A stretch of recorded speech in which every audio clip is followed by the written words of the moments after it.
പരമേശ്വരനൊന്നും പറഞ്ഞില്ല. വേണച്ച പിടിച്ചോളാം ഈ കാലും. എന്താ മാഷ ഇത്? എന്റെ പെങ്ങളുടെ ജീവിതം ഉടഞ്ഞു പോകാതിരിക്കാൻ വേണ്ടി. ഈ മാതിരി വിട്ടിത്താ പറയാ? ഒന്നുമില്ലെങ്കിൽ 4 അക്ഷരം പറഞ്ഞു തന്ന എന്റെ ഗുരുസ്ഥാനം ഇപ്പോഴും കൊണ്ടു നടക്കണ്ട എന്റെ മനസ്സിൽ.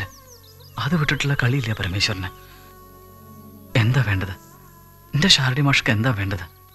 ചോദിക്കേണ്ട താമസേ ഉള്ളൂ. പരമേശ്വരൻ റെഡി. എപ്പോഴാ എവിടെ വെച്ച് അവളുടെ കഴുത്തിൽ ഞാൻ മിന്നു കെട്ടേണ്ടത്? പറയാ എന്റെ മാഷ്. വേണ്ടപ്പെട്ടവരെയൊക്കെ ഞാൻ നാളെ തന്നെ കാറൽ മണ്ണയ്ക്ക് അയക്കാം. അവരൊക്കെ ചേർന്നെടുക്കട്ടെ തീരുമാനങ്ങളൊക്കെ. എന്താ പരമേശ്വര? ഒക്കെ മാഷിന്റെ ഇഷ്ടം പോലെ തന്നെ നടക്കട്ടെ.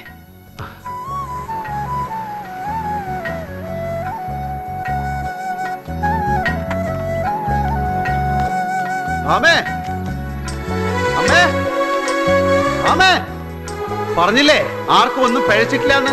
ഒക്കെ ശരിയാവുന്ന ഞാൻ ശരിയാക്കുന്ന്. ശരിയാക്കി. ഇനി ആരും സങ്കടപ്പെടണ്ട, ആരും ശപിക്കണ്ട. നീ എന്താ പറയണതെന്ന് ഒരു എത്തും പിടിയും കിട്ടുന്നില്ലല്ലോ ഭരത. ശരി, ഞാൻ പറയണതും പ്രവർത്തിക്കുന്നതൊന്നും ആർക്കും മനസ്സിലാവില്ല. അതെന്റെ വിധി. അതുപോട്ടെ, നാളെ തന്നെ അമ്മ ഗോവിന്ദമാമയെ കൂട്ടി കാറൽ മണ്ണയ്ക്ക് പോണം. നടക്കും നമ്മുടെ ഭാമയുടെ കല്യാണം. ഭ്രാന്ത് പറയല്ല, സത്യം ഞാൻ പറയണേ.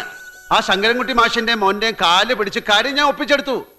എന്നെ വിശ്വസിക്കണ്ട അമ്മ.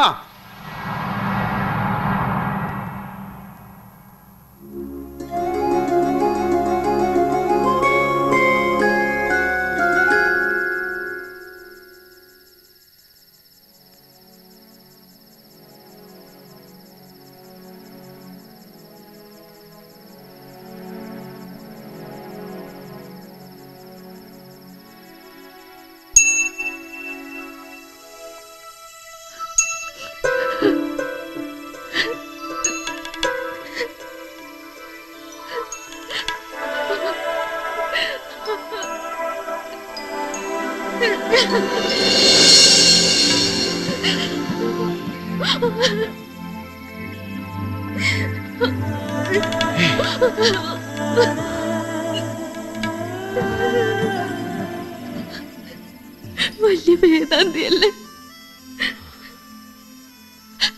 വലിയ അറിവുള്ള ആളല്ലേ.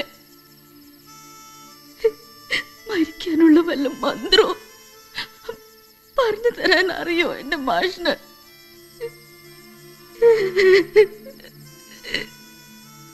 നിത